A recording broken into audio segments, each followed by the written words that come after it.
This Choircast podcast is brought to you by High Minds. Join host Andy Colenso and Matthew J. DiStefano as they tackle culture, justice, spirituality, and all the big questions shaping our world. High Minds isn't about talking points or hot takes. It's about deep, insightful conversation that inspires and challenges. Tune in to explore new angles, question the status quo, and elevate your thinking. Listen to High Minds wherever you get your podcasts. Western Christianity has spent the last 2,000 years telling everyone they're separated from God. This is Not Church with John and Nat Turney and Bethany Shea. Hello, everybody. Welcome back to the podcast. My name is Nat Turney. As always, I'm joined by my brother, John. Say hi, John. Hi, John. And as always, well, I say as always, it hasn't always been this way. As of late, how long has it been, Bethany? Has it been a year? I think it's been almost a year that I've been. Yeah, so I guess I can say as always. I mean, I don't have any intentions of it not being that way. But we are also joined by the lovely and the loquacious Bethany Shea. Say, what's up, Bethany? Hi, friends. Yeah, no, always the rebellious one. I got the one time when you I caught you off guard too. Well, this is the podcast that we have entitled "This Is Not Church." We should have said "This is not church." God damn it, it's a podcast. But as we like to say, because if it was church, you would have left by now, and John would be gone, and Bethany would be back in the what do you call the room where people hang out after church? There's a narthex. There's a sacristy. I don't know. Those are like official. Like what did non-denoms like me call it? Like the fellowship hall. Bethany will be in the fellowship hall serving up cookies and root beer floats and begging you to say, just give it one more chance. Just come on. I don't know, man. I just preach really good sermons, and that's usually what keeps people around. So that and like the community that's just like willing to be raw and honest with each other. It's pretty awesome. It's amazing. But then you use words like sacristy and just blow that whole thing out of the water. I don't know who you're fooling here, but whatever. Them highfalutin words. But as always, we're so glad that you're here, and we have an amazing guest. And we always say that, and it's always true, because quite frankly, we are beyond privileged to get to have conversations with some of the most interesting people in the world, some of whom you've never heard of, some of whom you might have. But every single time we have an interview with anybody, I'm just always blown away by how much I learn. How much my mind is expanded and blown, and every once in a while, how much I get pissed off, which is great. I love being pissed off. Since the election, it's pretty much my daily state of mind. Just what degree of pissed off am I? Am I really, really agitated, or am I just sort of mildly sort of throbbing with anger? But we can talk about that. Today we have the honor. John would probably push back and say, what? No, it's an honor. It really is to have John Fugelsang here. Let me read you a little bit about him in case you don't know. But John Fugelsang, hey, we're going to start with, he's been murdered on CSI and picketed by Westboro Baptist Church. First of all, if the only thing you did right in your life was get picketed by Westboro. That's why those are the first two things in my bio. I'm they're both just, they kind of tells you all you need to know about me. You're living right, man. True honor. He's a Drama League nominated actor, comedian, and broadcaster who's hosted many TV shows and podcasts, including the acclaimed Tell Me Everything series on SiriusXM Progress. He's gotten George Harrison to give his final performance on VH1, debated Jerry Falwell and David Duke. I thought they were the same guy. And made many appearances on MSNBC, Fox News, and CNN. Recently, I just saw you on The Daily Show, by the way, which was epic. His epic PBS road trip film on the American Dream called Dream On, directed by Roger Weisberg, was named Best Documentary at the New York Independent Film Festival. He lives in New York City with his family. His latest book is called Separation of Church and Hate. He's been on a bit of a promotional spree. I've seen you just about everywhere lately promoting this book, which is awesome. The title, again, Separation of Church and Hate, A Sane Person's Guide to Taking Back the Bible from Fundamentalist Fascists and Flock-Fleecing Frauds. Say that 4 times real fast. I'm always impressed when any host of any show will actually go for the subtitle. You have my admiration, sir. Thank you. Thank you. Well, I am enamored of anyone who uses that many F words. I put a lot of F words in my Bible book. Yes, they're all there. Any Bible book without a significant amount of F words, I don't even bother with. I mean, you just left out such an important part of the language. I hope you'll judge mine by its cover then. Thank you. Yes. So are you telegraphing with that subtitle that there are multiple other F words included? Or maybe I'm telegraphing to that title that it's going to upset exactly the right people. That's what I'm telegraphing to. Let me ask you a quick question, and we'll just jump right in. But here's something I've noticed that's driving me crazy. People don't tend to know what fascism is. Yes. They throw it around like, it's a very nice little insult. And then when you ask them to define it, which I do often, Yes. they stumble and go, blah, blah, blah, blah, blah, blah, blah. Same thing. I can't really define socialism either. But in your opinion, does the current administration and white nationalism in general neatly fit? I think fairly neatly fits inside that category of fascism. Yes, I don't think the president himself does, as I don't think he has any ideology beyond me. True. I don't think he is a fascist because I don't think he believes in anything beyond getting sex, getting compliments, getting money, getting power. I think that's it. So he's the hood ornament on this car that is crashing into the peaceful village marketplace.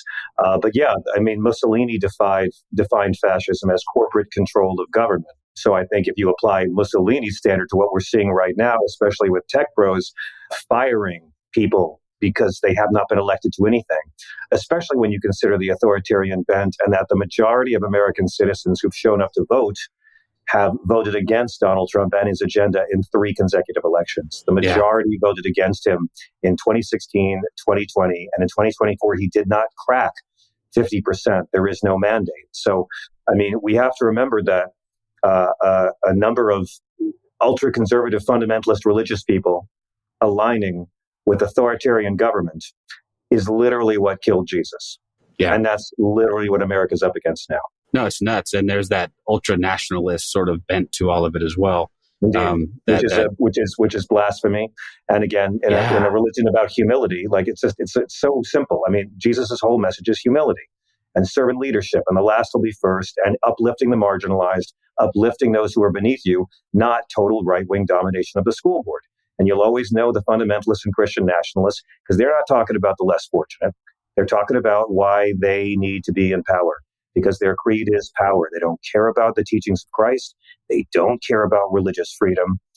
They care about conservative Christian control over society. And they don't really care if that Christian control has anything to do with the actual teachings of Christ, most of which they now call woke. And that's why I wrote this book. Which is such a apt pejorative, is it not? It's like, oh, you're also woke. But I can't remember it might have been Leonard Cohen. That's the name that sticks in my mind. But as a Jewish man opining about the state of American Christianity, I think it was Leonard Cohen who said something to the effect of, you can tell, like, why are they so, and again, I'm paraphrasing, but hell-bent on putting the 10 Commandments up in schools and public spaces, and you've never once seen them fight to put the Sermon on the Mount anywhere. Never. No teachings of Christ. No teachings of Christ. We want to hone in on these 10, which are honestly quite shitty. Well, I mean, Donald Trump's violated all 10.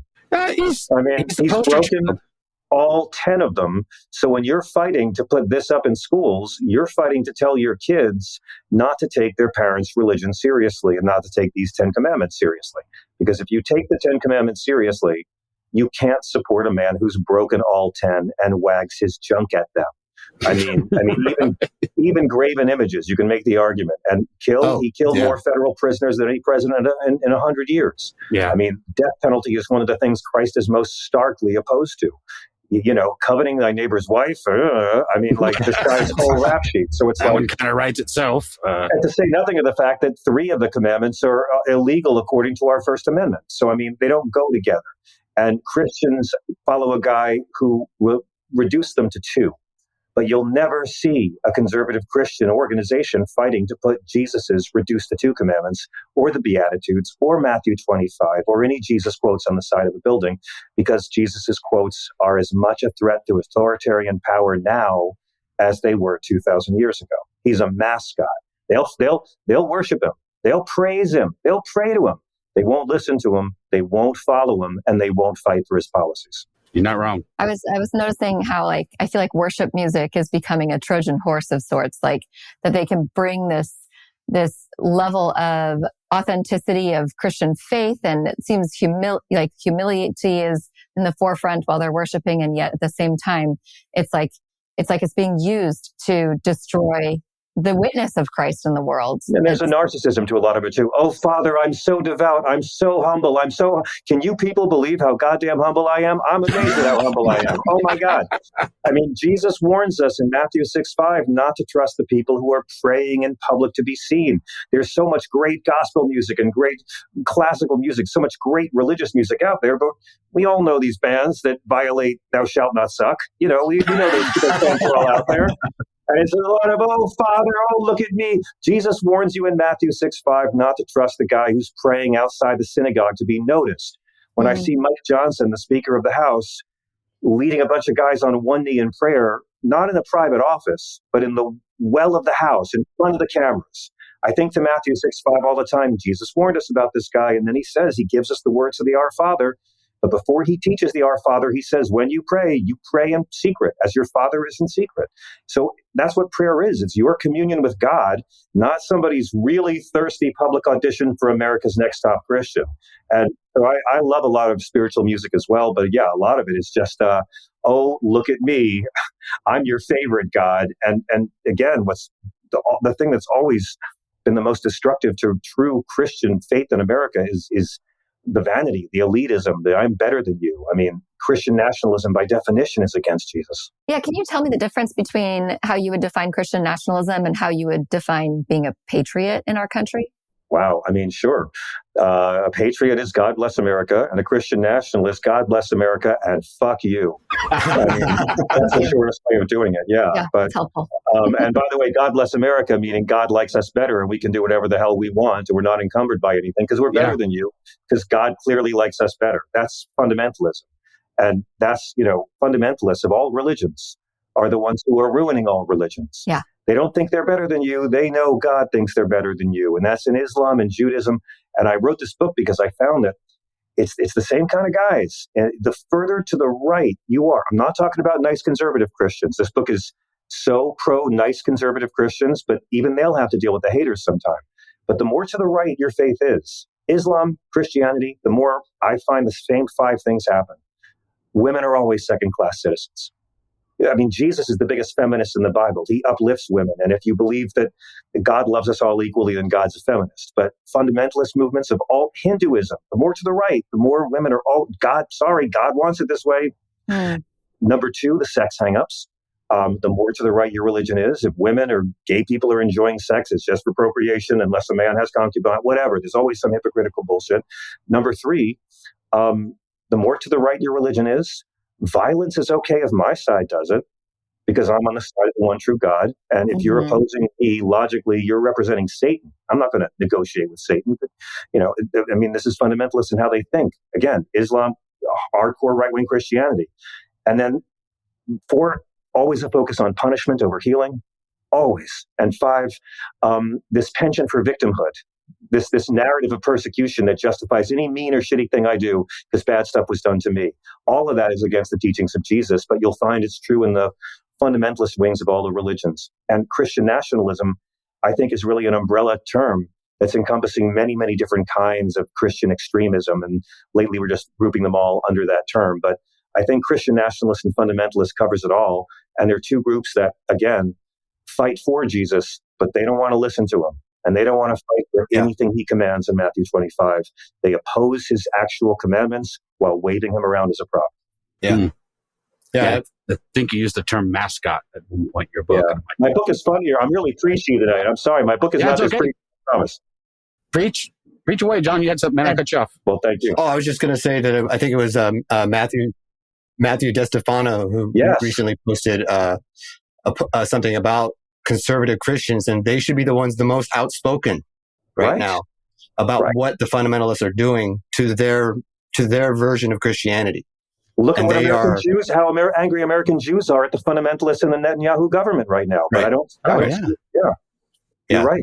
They should be the ones the most outspoken. They should be the ones speaking out to the evils of these fundamentalists. Right. I agree. Yeah, I have a friend who converted to Catholicism a number of years ago, and she is a very conservative person. And I was so surprised at how much she's been speaking out against that severe right-wing demographic. And And I had painted her into that same corner as like, well, she's conservative, so she must be there. And I was very surprised to see that. And I was also very convicted about my own judgmentalism that happens to live within me. But yeah, if we have more people. Here in New York State, you get pretty used to like, oh, he's still a Republican. He's still a conservative. He's not a MAGA friend. And again, I every night I'm live on SiriusXM for 3 hours, and I always ask folks, I ask my callers who are pro-Trump to please give me one teaching of Christ that this administration fights for, or that your movement fights for. Just one chapter and verse, please. Yeah. And that's how you find out how little these folks know the Bible. And how little they're counting on us knowing the Bible. And number one's abortion, which, again, for 2 generations in this country, that has been the issue that they use to get followers of Jesus to vote against the things Jesus talked about by talking about something Jesus never talks about.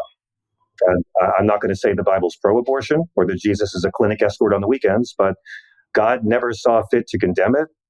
There's no penalty for ending pregnancies. Moses, Jesus, Elijah, the prophets, Paul, no one ever mentions it. God asserts in Exodus 21 a fetus is property and a woman's life has more value in his eye. God gives rather gruesome abortion tips for unfaithful pregnant wives in Numbers chapter 5.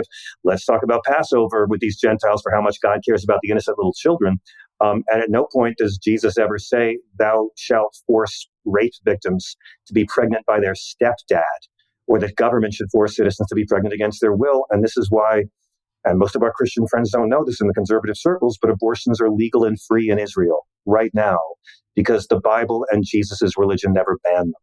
And for 2 generations, since the Falwells and the ex-segregationists gave up on discrimination and latched on to abortion, Ronald Reagan went from signing the most liberal abortion law as a California governor to then becoming the biggest figure against it.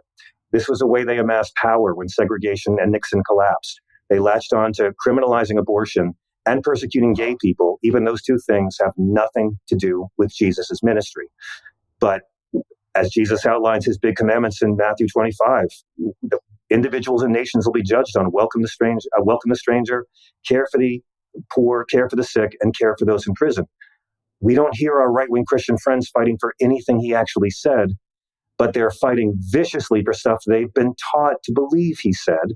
And again, I'm not saying that the Bible's pro-abortion or you should be whatever. I'm saying it's not Christian. It's not Jesus. And I just wanted to get people reminded of what Jesus actually stands for, because the conservative machine, as I said, is all about power. I had never heard that example of Tamar going to be stoned to death or killed for being pregnant out of wedlock or whatever. As an example of she was already 3 months pregnant, as an example of they did not care about the fetus that was living inside of her, growing inside of her. That blew my mind when I read that in your book. It was amazing. Yeah. I mean, even Jesus, says when the end times come, woe to nursing mothers and pregnant women. Like they're not going to get special treatment either. Again, I'm not saying people should believe a fetus is whatever, believe what you believe. But in the Bible, in the Jewish faith, life begins with first breath. And that's the world that Jesus grew up in. And folks like to quote, who is it? On abortion, the Jeremiah, I knew you in the womb before you were born, I knew you. And it's a very beautiful passage, but it's God telling Jeremiah he was always destined to be a prophet. It's not God telling governments of men to force people to be pregnant against their will. And later in the same book, in Jeremiah's lament, he actually wishes that someone had killed him in the womb, which tells us this was a thing people did back then. Yeah. And no one in the entire Bible thinks to speak out against it once. Yeah. So again, it's just priorities. They prioritize stuff Jesus never talked about over everything he talked about. And if they wanted abortions to go down, they'd fight for more sex ed. They'd fight for better access to birth control. But it's about power. If they wanted border crossings to stop, they'd start locking up the white people who do all the hiring, who put up the wanted sign at our border. Felony, 1 year, you hire a nanny, a landscaper. They will never do that. No. They need the issue to get power.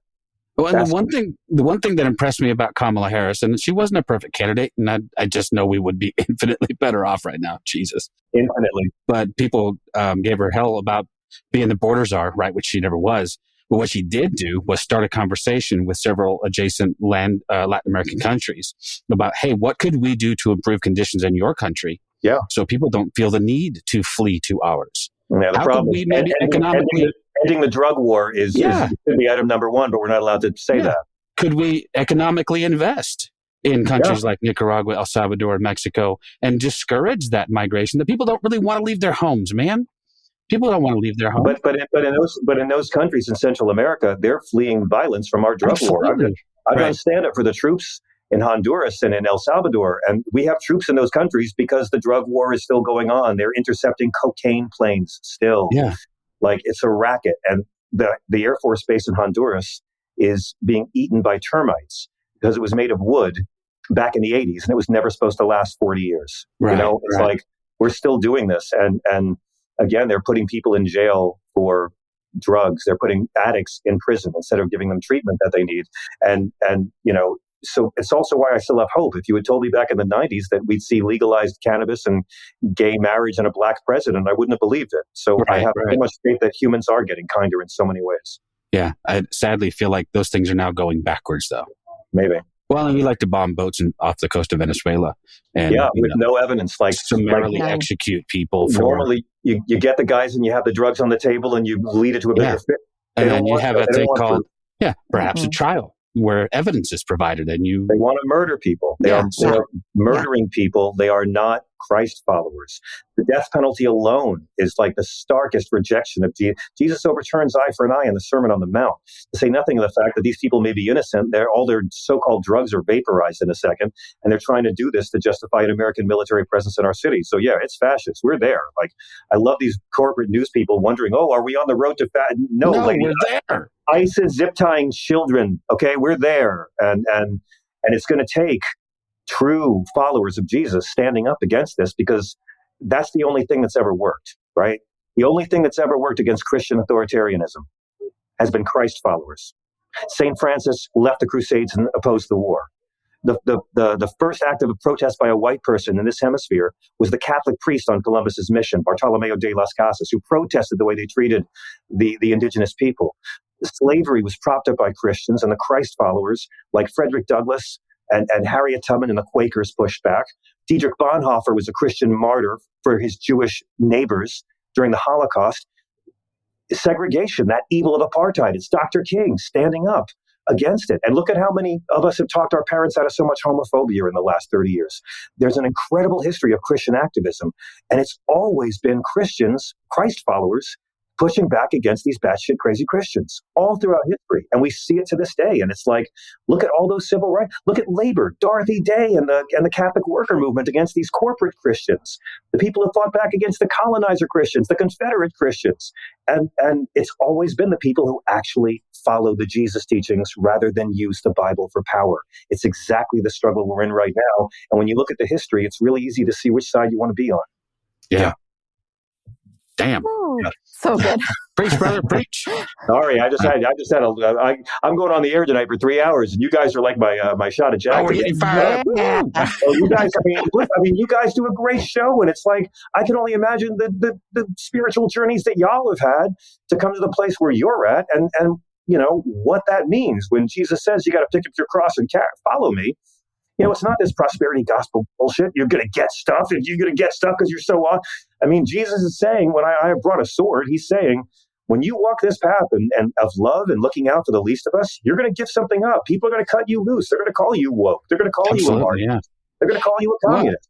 It's not easy. To be fair, I would have stayed in the prosperity gospel stuff if the shit worked. But I never got prosperous. So I might still be there if they were like, man, if you tithe 10%, you're going to get 100-fold return. I might still be there going, shit, $10 more and I can get it, And those guys are not Christian nationalists. And I say this in the book. No, they're just charlatans. They're just grifters and frauds, because nowhere does Jesus says you're going to get something because you pray so hard. Right. Jesus is about what you do and what you give, not what you get. And this is the same junk theology that Jerry Falwell used to preach, of just saying, well, because if you're saying, if you have material riches, it's because God likes you. Well, you're also messaging, if you fall on hard times, it's because you're spiritually deficient. Yeah, and so we're shaming people for their own hard times and suffering, and I can't stand it for that reason. Yeah, but we've criminalized poverty forever. Yeah, Jesus talked about this too. Like, he talked about that we are making it so the rich seem like they are more blessed by God than the poor. So I think his entire Sermon on the Mount, especially the Beatitudes, was flipping that whole paradigm on its head. Amen. Amen. Well, to be fair, again, if you take Christianity seriously, then capitalism is bullshit. They don't really coexist. It's like they can't. You can't really have a society with poverty and billionaires, and you can't really have this kind of capitalism and Christianity. I mean, you've got all these people. Acts of the Apostles is the blueprint for opt-in communism. I mean, you want to go there. No, I'm down with that. I say down with the system. John Turney, I cut you off again, man. I'm sorry. Oh, I was just going to say that, and there's also the end times theology, right? And that's another carrot, being that dangled in front of you. And it's a group of people that, because they are quote unquote born again, they're the ones that are going to be in heaven. They're going to walk the streets of gold, walk through the pearly gates, have the mansions, Oh, it's all me, all me. Mm-hmm. I get to go behind God's velvet rope. The Jews, not them. No. Right? No. The Jews, half of them are going to die, and then the other half are going to be forcibly converted because we love them that much. But me, I get to go beyond. I'm going to float in the sky, and I know already. It's so simple. Right. Like because it doesn't matter my deeds, doesn't matter how much I follow Christ. I accept Him. The narcissism.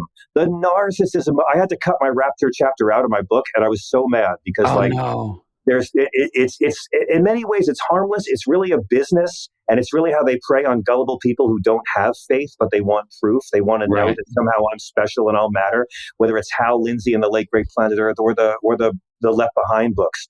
But I mean, the belief in this inherently gives an us versus them mentality, right? Yeah, for sure. We are cosmically superior because we're chosen, and those of you who did not share our beliefs will not be surviving the big day. And it's all a scam based on Bible fan fiction, because the rapture doesn't even appear in the Bible. John Darby, 1850, British pastor, makes up the term. It's all made up. And it's another thing these people do to give themselves an excuse to not follow Jesus' instructions about how to treat each other. They just look for any way they can avoid Jesus' simple instructions. Well, and the most grotesque versions of that need conflict in the Middle East, because that is what ushers in all of this. So they cheer a genocide in Gaza because, man, these are the signs of the times. Jesus is coming back. We've had a couple of failed rapture predictions. I'm up to my second punch card on missing rapture. I'm due a free gift of some kind. And again, scaring people with rapture talk has nothing to do with Jesus or salvation. They do it for conversion, and all this Antichrist stuff. I mean, the Antichrist is just anyone who doesn't believe Jesus is the Messiah, which could be anybody. I mean, they really don't like the fact that Book of Revelation is the one part that really describes Jesus as looking like a black man. They gloss over that part pretty quick. And that it's probably not the Apostle John. It's this other guy, John, tripping his face off in a cave and writing down his hallucinations. Right. As fun and macho as it, and I talk about it a little bit in my chapter about macho douchebag Christianity, but it's got nothing to do with the teachings of Jesus, who kept saying, "Ye shall not know the hour nor the day." So why these people want to ignore Jesus and just focus on how I'm chosen? Yeah. I mean, that's one of the things I liked about growing up Catholic, was like, Catholics are like, screw you, dude. You accept Jesus. That's step one. Back of the line, bitch.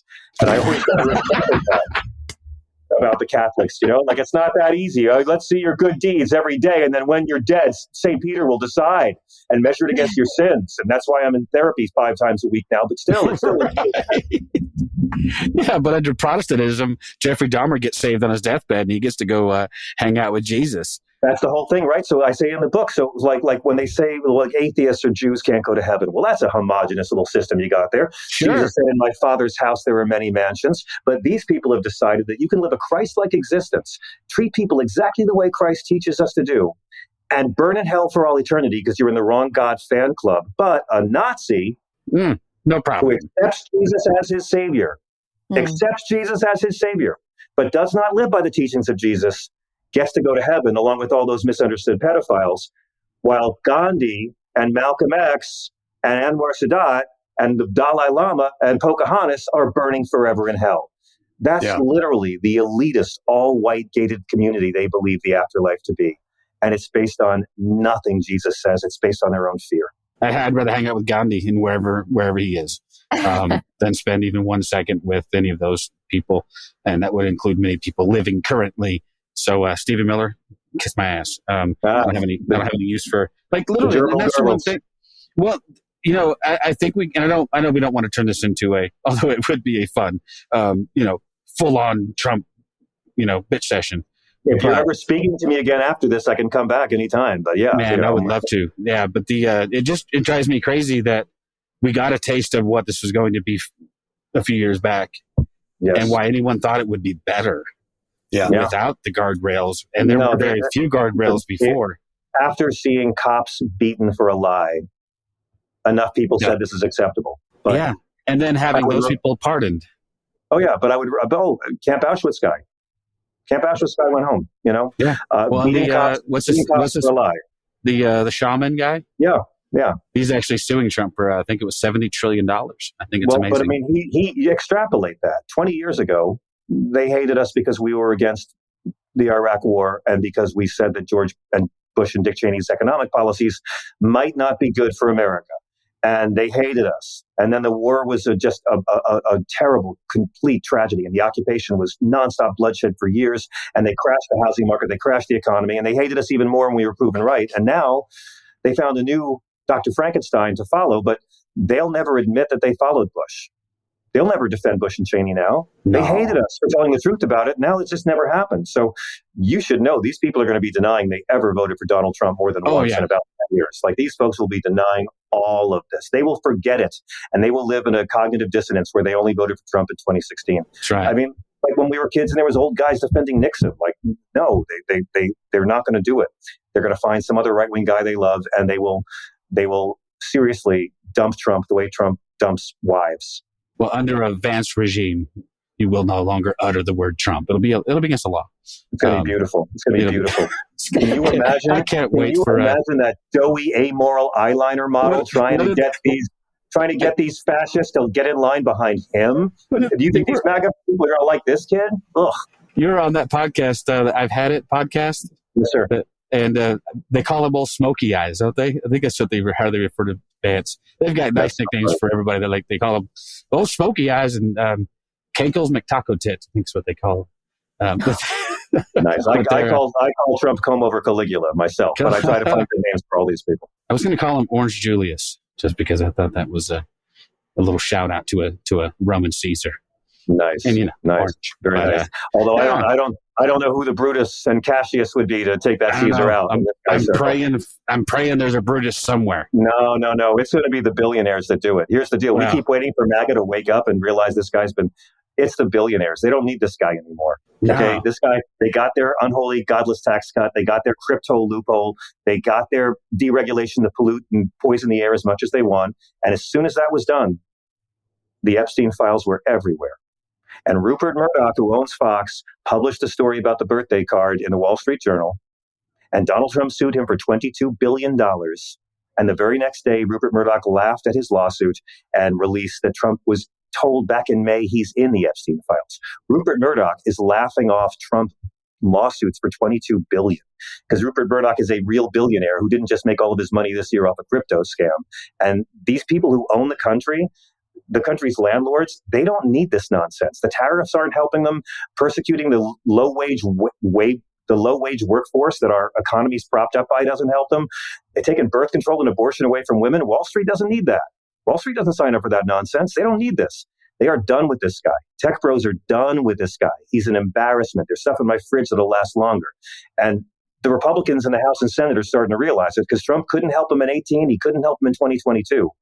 And he's not going to help them next year. Not with the Epstein files and the tariffs and the inflation going up. I mean, we're going to witness more and more Republicans start to put space between themselves and this guy. And I just wrote the book to put space between Christianity and this movement. Yeah, I think that's very important. So what does hope look like in all of that? Or what does it look like for us to even still be human when it feels like we're part of so much. No. Hope looks like every MAGA person who wakes up and realizes that they've been scammed, like a Trump University student or a Trump Foundation donor or a Trump wife. Every time someone wakes up from the Matrix and realizes this whole thing was a scam by a rich playboy with no values who's been bullshitting us all the way through life, we don't meet that with smug liberal I told you so. It's the prodigal son story. The guy is so happy that his fuck up son has finally come home. He's not going to waste time punishing him and saying, you were wrong.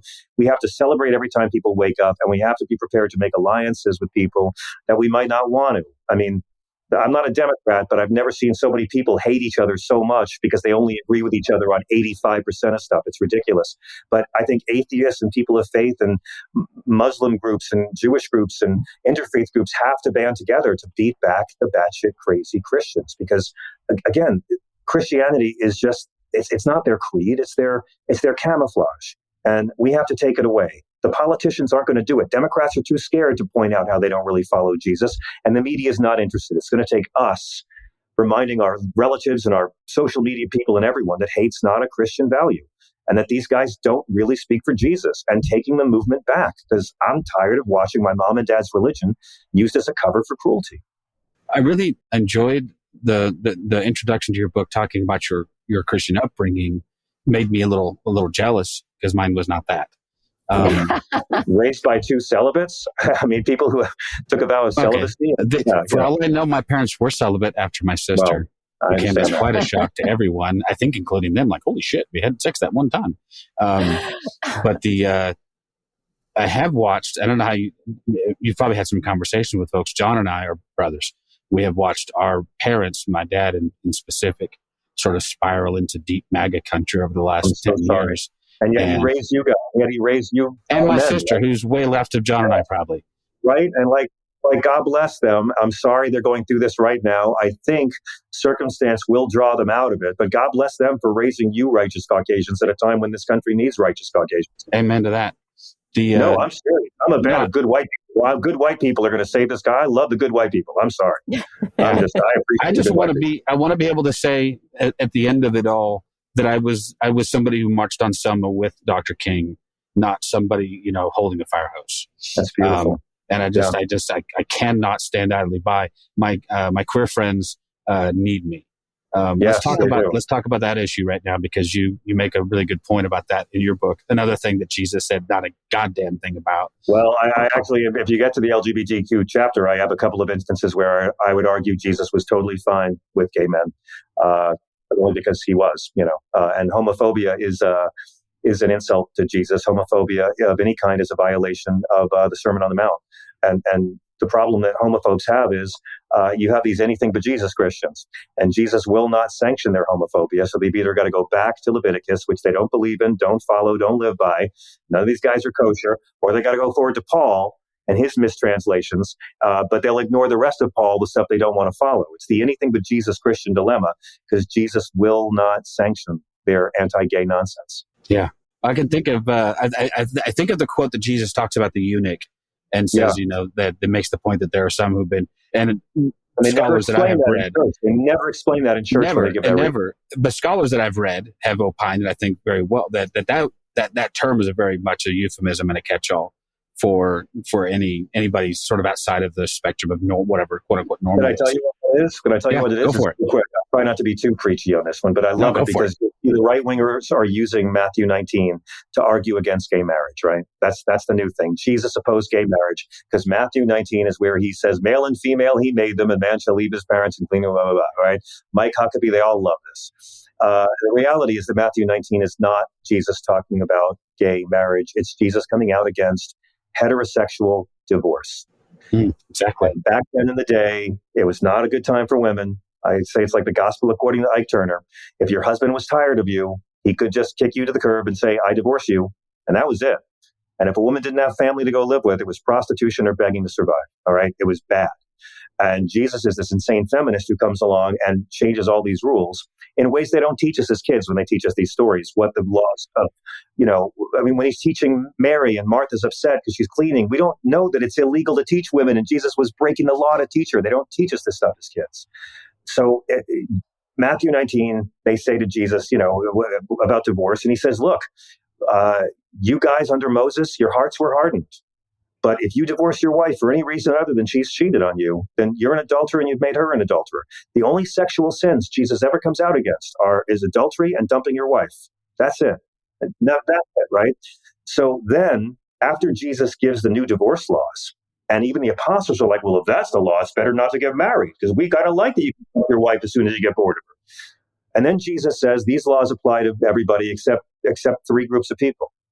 Three people that these new laws that Jesus is giving as part of his new covenant, overturning the Old Testament law on divorce, okay, because that's what Jesus did. He reformed from within. He fulfilled. He didn't obliterate, but he did change it. He says there's three groups of people this doesn't apply to, and he uses the umbrella term eunuchs. And here's where it's going to blow people's minds. Learn this story, and you will blow people's minds at parties forever. So the three types of guys my new divorce laws don't apply to are the three types of guys that are never going to be marrying women. And he says men who were born eunuchs, men who were made eunuchs by men, and men who became eunuchs for the greater glory of God. Going backwards, he's talking about men who will never get married include guys who became celibate for religious reasons, the greater glory of God. And then men who've been made eunuchs by men, that's men who are castrated. They will never be married. And the first group is eunuchs who were born eunuchs, men who came out of their moms, and you just know they're never going to be marrying women.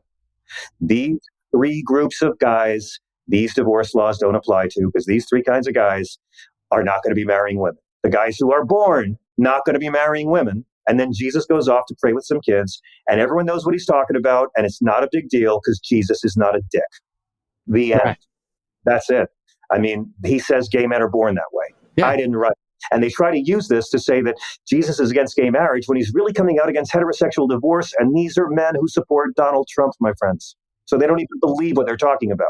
When they try to use Matthew 19 against gay marriage, say, do you oppose heterosexual divorce? Right. Your dear leader doesn't. He's quite a big fan. Well, and then it dovetails nicely then with also the story of the first conversion, which is the Ethiopian eunuch. Oh, yeah.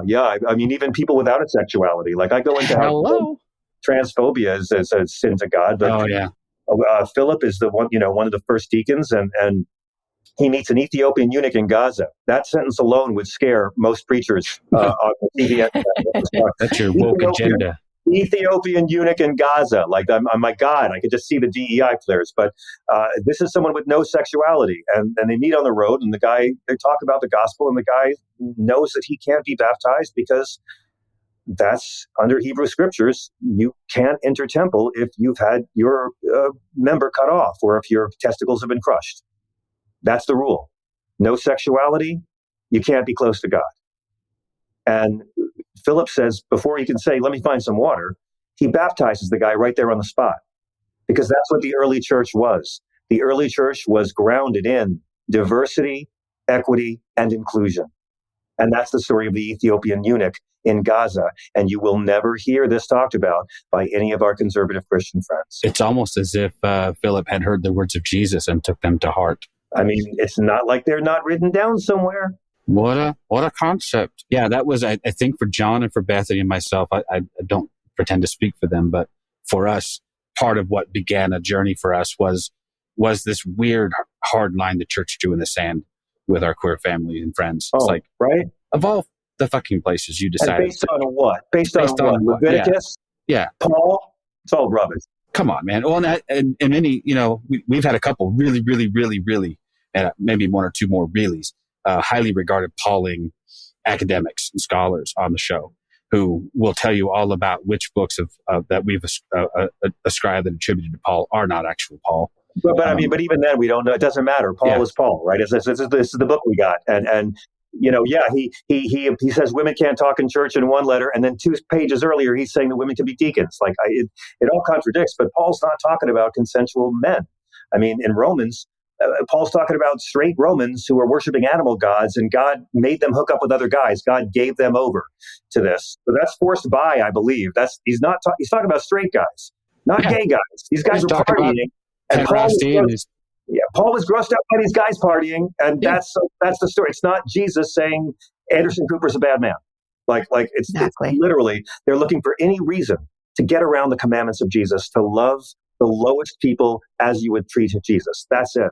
And it's because if we keep the righteous indignation pointed onto queer people or women in ministry or abortion or whatever it is, then we don't actually have to take care of the poor. We don't actually have to see the economic disparities and what feeds our country in capitalism. Like, we get to ignore it and just keep going on in our life because we feel good about ourselves because we're being bold with the gospel by calling out sin. And fascism 101 is just like religious authoritarianism. I mean, look at bin Laden. Like you have the charismatic religious figure who tells you that your problems are coming from this group, this minority that didn't actually cause your problems, right? The Jews are doing it, or the gays are doing it, or the trans kids playing sports are doing it, or the migrant workers are doing it. And only I can restore our land to what it used to be. Only I can handle this tiny minority that's a terrible existential threat to all of us. And we've seen it work, and not just in Germany. And now you're seeing undocumented workers and trans kids have their moment in the crosshairs. But, 10, 15 years ago, it was all Muslims, right? When we were kids, it was women who wanted abortions and feminists. And the 2004 election, they were losing on Iraq. There were no WMDs. They lied us into war. Body bags were coming home. So they made the entire re-election about gay marriage and how the traditional American family is under threat. And if they get what we have, we're going to lose something. And they used religious bigotry that was the opposite of Jesus to get reelected after lying us into war. So I'm not surprised when I see what Trump can talk these people into. But I do know that these guys are incompetent and they fail. And I do believe that most of us want to be good in our hearts. And I just feel like we have to keep modeling that kind of leadership and be afraid to, we may have to turn the other cheek a few times. I don't believe in hating them back. But we have to beat these people with nonviolence and with scripture and hopefully humor. Dang, so good. It's such an important word. Nonviolence. I'm a nonviolent guy at heart, but I struggle with this. I like fake violence and real peace. Yeah, I'll watch violent movies all day, but John Wick's a masterpiece. I'm just going to tell you. It's great. I'll do it all day. Yeah, but I don't. I think Jesus is so direct about it, and the whole amazing thing about the Sermon on the Mount is that, like, he's breaking the concept of retributive justice. I mean, turn the other cheek is like the end of the debt. It's like, I don't care what they did to you, and I don't care how much you deserve it. It stops here. How much do we want to see someone in the Middle East from either side show up and announce this? The violence stops. The hate stops here. This is my new covenant. I'm planting this flag. I compare him in the book to Travolta and Get Shorty. He's like, I'm the guy telling you how it is. And people didn't want to hear this. They wanted to hear how you're going to overthrow Rome. And he came out there and said, bless your oppressors. Talk about a tough room. But he was so consistently anti-violent. And it wasn't until the Crusades that they needed to turn the movement into a pro-violence movement that oppressed pagans and Jews and Muslims. So that's when all this bullshit Deus Volt and Jesus with a sword came in that they still romanticize to this day. And they rationalize, well, we can do the opposite of Jesus and slaughter people as long as we force Jesus on the survivors. And that has been the great hypocrisy of Christianity. And it's fucking Hegseth with his Deus Volt and his white supremacy tattoos. And it's like, that's not Jesus. That's the Crusades.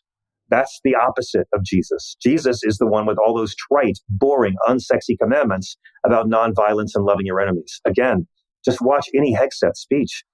They love to talk about Jesus, but they hate his teachings. And they will call you woke and every other nasty slur they have, because for my whole lifetime, these Christians, anytime someone tries to do Christ-like things, every year they get a new slur. In the 70s, when I was a kid, it was always a bleeding heart liberal. Mm-hmm. And then in the 80s, you're like, hey, maybe let's use nicer language and not be cruel dicks to people. Oh, you're politically correct. And then it was social justice warrior. And I'm like, you mean like every good Christian in history that we learn about in schools? And then it was the virtue signaling snowflake. And now, of course, it's woke. They took a word that was about awareness of racism and they've weaponized it. And now it's a slur against anybody who's anti-racism. Woke is a word used by people who are a lot more mad at Colin Kaepernick's knee than they're mad at Derek Chauvin's knee, if you know what I'm saying. It's weaponized to be a slur against, and their greatest anger is not for discrimination. They hate anti-discrimination policies. That's how they have backloaded white supremacy into the minds of so many of our right-wing neighbors. Yeah. Well, and for so many of them to have said they were done with the NFL, then I'd be really pissed off about Bad Bunny performing at the Super Bowl. And it's like, I thought you weren't watching the halftime shows anymore because you stopped watching when Kaepernick knelt at the. But this, I mean, how many young people are going to learn because of this that Puerto Rico really is America? And these how many adults are going to learn this? Well, of course, how many adults are going to learn it? I mean, a lot of adults a lot of conservatives only learned it when Trump, went to Puerto Rico after the hurricane and insulted all people. It's like they don't know. So it's like, this is going to be so good against racism. I love seeing artists I love, but I also love seeing, Jennifer Lopez and Shakira freak the right people out. It was great. And guess who was on that show with them? I forget who was on with them. Bad Bunny. Bad Bunny, yeah. Well, he did it 5 years ago. When Dr. Dre came out with Kendrick Lamar and with Mary J. Blige and like 50 Cent and like phenomenal. It was fantastic. That one made my top 3. My top 4. But yeah. Top 4. It's got to go. That one's in there. Prince, obviously. Prince is number 1. U2 was fantastic. Is number 2.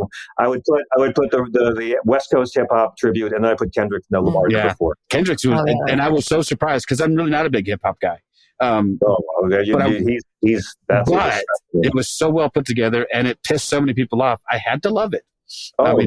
There's so many great websites about every Easter egg in that. And there were every single little reference meant, and an American flag made out of the backs of black men.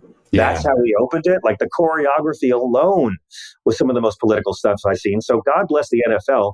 And again, let's thank them as well, because the NFL stood up to Sinclair, these revoltingly fake Christians who lied after Mr. Kirk's murder and lied that Kimmel had. First, they lied and said that Kimmel had made a joke. Then they lied and said Kimmel had said that he's one of theirs. I mean, they lied about the stuff Kimmel said. ABC never apologized for anything Kimmel said, but the young hero is Monday Night Football for standing up to Sinclair and Nexstar and saying, you don't want to carry this entertainment show, then you don't get football. And that's what made them back down. I will always, when look at who our heroes are these days, like Disney and Monday Night Football and the Catholic bishops and Harvard University. I mean, all kinds of unlikely people are showing a lot of bravery now, and I got to praise it wherever I can. Yeah. We're getting Trumpy again. Sorry. It's kind of hard. It's kind of hard to escape. It's like I live in the ocean, but I can't talk about the water. It is very much all around us all the time. So I think we need the relief of being able to poke fun. We have to. We have to, or we're all just I'm just gonna like curl up into a fetal ball and cry till 2026. And I also wrote this book for the relief of just knowing you're not crazy, because I know so many people who were raised a certain way. And as a very young kid, I began seeing Falwell and Robertson on my TV, and I was like, this isn't like the Christianity I know. These people are just mad at women who have jobs, and they're mad at black people for wanting racism to stop. And I mean, so many people have just wondered what happened to that faith of love and empathy. And when you've got Ali Stuckey writing this toxic empathy, literally, like, look how they smear every generation, they find a way to smear the stuff Jesus says, because following those teachings about love is really fucking hard for some people, and they don't want to be bothered by it. They'd rather worship him. They'd rather praise him in public really loud. They don't want to do what he says. And it's because they don't believe that Jesus is enough. There's like this sense, it's like this whole scarcity mindset that is in our minds that make us have to double down in our fears, unfortunately. And honestly, I feel like in many ways we've been gaslit, or we're being gaslit as followers of Christ who were raised with a certain way of understanding who Jesus was. And now so many of our families and our parents are not living what they've taught us. And that's the sad part is these are the same people that raised us to follow Jesus. Yes, I know. That's one of the things that really hurts me. And I won't speak for Nat, but I'm going to say, it's devastating to me that the same person who taught me the words of Jesus is ignoring the words of Jesus. And but you guys are doing this. Like, you guys are taking what he brought into the world, and you are pushing forward this goodness and this awareness and this empathy and this love. Like God bless your parents. I'm sorry they're in this place they're in right now. But I mean, the ministry is you guys. The gospel is you guys. The gospel is what you are doing from that. And your parents, whether they like it or not, have brought about beauty and witness and love and positive development for Christianity in this country because of what they instilled in you. I'm sorry that Fox News ate so many old white people's brains in the last 20 years. And I think a lot of them will break out of it at some point. But I mean, it's just, I don't know. It's just what they gave us you. And I know that we can't give up on these people. Mm-hmm. No. It's up to us, and the Democratic Party is not going to do it. And the media is not going to do it. It's going to It has to be one-on-one. And I'm always reminded of the scene in, I can't remember which Lord of the Rings movie it was, but when they find the king of the Rohan and he's on his throne, and he's just the second one, he's just crusted over, and his mind is gone, and he's been having this guy whisper lies into his ear for all this And when he breaks out of it, it's like when there's this awakening, there's this Matrix-y moment in Lord of the Rings where he's like, oh my gosh, maybe that's what they meant by woke. He woke the hell up. And so that's what I keep in my mind of the hopeful possibility for the future. But in the meantime, I am also tired of watching the faith that I was given, the faith that John and I have struggled to keep, be hijacked and be bastardized. That's why I'm so inspired by your story, and it's like your parents put you in the world and they set you on this course, and I'm sorry that they got off of it, but you are redeeming them and you are redeeming their lives in ways that they do deserve. And look, I had dealings with Charlie Kirk, right? And he didn't like me. And it's so horrible. Like I'm so sad that I'm not going to get to debate him. I'm so sad that he's not going to get to grow. The one racist that they really hate on the right, the only racist they've been taught to hate is Robert Byrd, because he was a Democrat and a Klansman, and Joe Biden considered him a mentor. But Robert Byrd really was a Klansman, and he renounced racism and devoted his life to being a liberal and fighting for civil rights. He voted against the Iraq War. He voted for the Affordable Care Act. Like he supported women's rights. And when he died, the NAACP honored him for all he had done and how he had changed. That's the only guy they hate. The only racist they hate is the guy who stopped being racist, right? Here's what gets me about Charlie is that he's never going to get to do that now. Like, he's not going to get to see Trumpism collapse. He's not going to get to lose debates. I was a homophobic creep as a kid, and I was saved by a gay costume designer when I was 13 who smacked some sense into me. Charlie Kirk's never going to get to have a gay friend or a black friend or an immigrant friend or a transgender friend who opens his heart and opens his mind. And I don't need to ever say anything bad about his many comments because they're there on the internet. His death is guaranteed. Those comments will be famous forever. His kids will go up and they'll read them, and they'll know the kind of guy their dad was when they read it. And that's very sad because he didn't have a chance to actually do the stuff Jesus said. Instead of selling himself as being this Christian icon and that we should be on top, he missed out on a lot of love, but he wouldn't have gotten rich doing it. Charlie Kirk was paid a lot of money to normalize white supremacy to college students and young people in their 20s. And I think it's so sad that he's not going to get a chance to grow, and his story just makes me want to open my heart more. Because I'm sure when I'm old, my kid will find 45 things I'm awful that we didn't know were wrong at this year. So it's like politically correct generation rat bastards. So we all still have a chance to do more good, and that's the story I take away from the tragedy of Charlie's murder. Because I was really hoping another Republican on Republican crime. I thought maybe they'd get behind some gun safety with us, but nope. I thought one of their own, maybe they'll care now, but nope. No, they're just going to blame trans folks, even though they had nothing to do with it. So personal liberties matter more than American lives. Well, and personal ironically, or how if it's a bit of an irony that was Charlie's, that was his ideology, and he's on record as saying as such that a few deaths every year is the price we pay. Yeah, I disagree. I think he was wrong. And absolutely, he was wrong. Yeah. And we got to say it. I wish he was still here to be wrong. We're going to have to someday reckon with the worship we have paid to our Constitution. And it's not our Constitution; it's our entertainment. That's it. It is. It's cloaked in that, but it's. If they care to, and again, like the NRA, they don't support like 3D printed guns. It's all about money. It's all about profit. The NRA is just a lobbyist for the gun manufacturers at this point. And one thing I learned from liberal Christians was the concept of stewardship. And that part of that is looking out for people. And, it's a lot harder to prevent gun massacres in advance. It's very easy to say thoughts and prayers after another massacre. But people who say thoughts and prayers at this point don't think and don't pray. The reason why guns are the number one killer of children in this country over disease and car accidents is because enough Christian white people have decided that's acceptable. Yeah, that's remarkably sad. Not their freedom, it's their entertainment. They want civilians to have products that are designed to kill lots of humans really fast. And I don't think 20-something emotionally unstable males should have those. I think all guns and ammo should be free for all women, okay? But men have proven they're the gender that can't be trusted. Sorry. Look at the results. There's one group we can't trust with this hardware, and it's the Y chromosome. Sorry, guys. Ladies, I think guns and ammo should be free for every woman. You do that around the world, and you see how much this place straightens out in 50 years. That's all I'm saying. We There design you go. guns that can read chromosomes, and you can't even pick one up unless you. There you go, like James Bond in Skyfall. I love it. There we go. Yeah, so you want to start. Then we've got after the.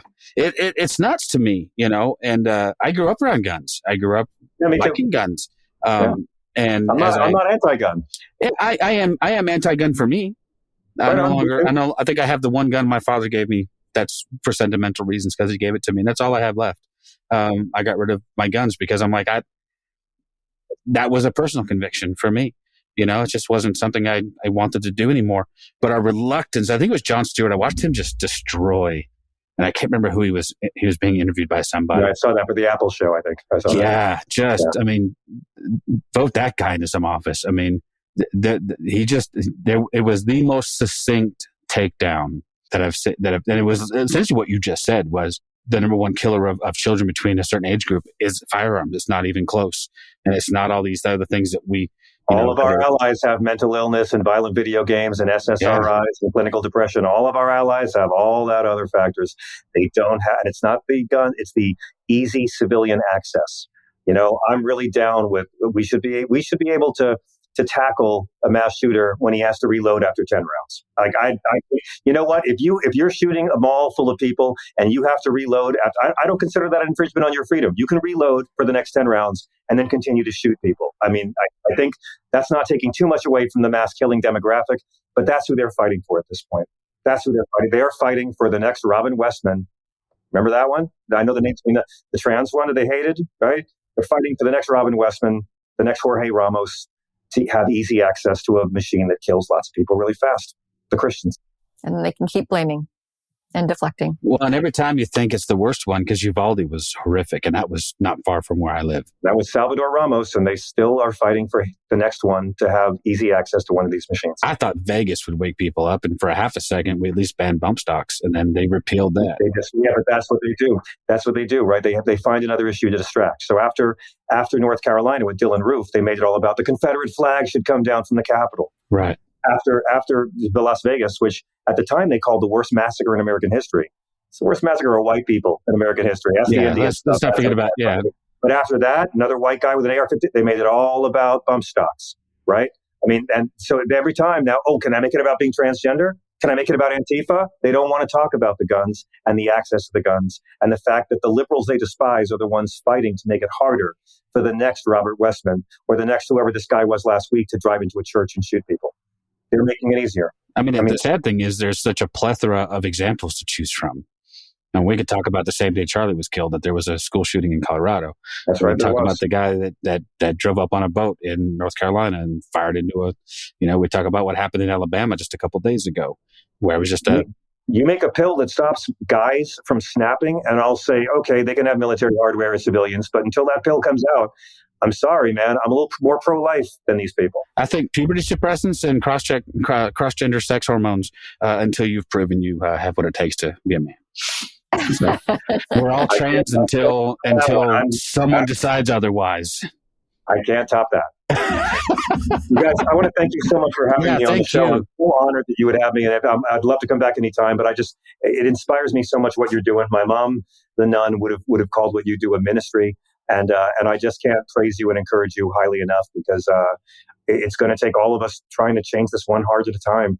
I don't think there's anyone coming to the rescue. It's going to be all of us. And that's why I wrote this book, for everyone who cares about what Jesus actually stood for and would like to see that happen on earth as it is in heaven. Amen. Amen. Well, from the bottom of our hearts, I'll speak for all of us again. Thank you so much. At the risk of blowing smoke, it really has been an honor to have you here. You're somebody that we've all known and looked up to. Oh, now stop! Now I'm getting mad. Don't do that. So it was good. But I'm a clown, sir. I was killed on CSI, sir. They found 40 balloons of coke in my stomach. Don't look up to that, please. You were supremely adequate. We appreciate showing up and not being, No, it was. But we will definitely link to all the stuff in our show notes. Make sure people know you're a fairly easy guy to find on the socials. I have a SiriusXM show every night, which I've got to go to now. Yeah, and then and then we're a free podcast every day called the John Fugelsang Podcast. I have a Substack, and my book is Separation of Church and Hate. And I'm just so honored that y'all would have me in here to go over my Catholic apostate ways and talk about Scripture. And I'd love to come back anytime. And I thank you for inspiring me. Thank you for listening to This Is Not Church. Be sure to rate and review the podcast on your platform of choice. If you would like to partner with us, visit patreon.com/thisisnotchurch, where you will receive exclusive content such as early access to episodes, videos of upcoming episodes, and live Q&A sessions. Be sure to check out our Facebook group or follow us on Twitter and Instagram. All the links are in the show notes. We'll be back soon with another episode.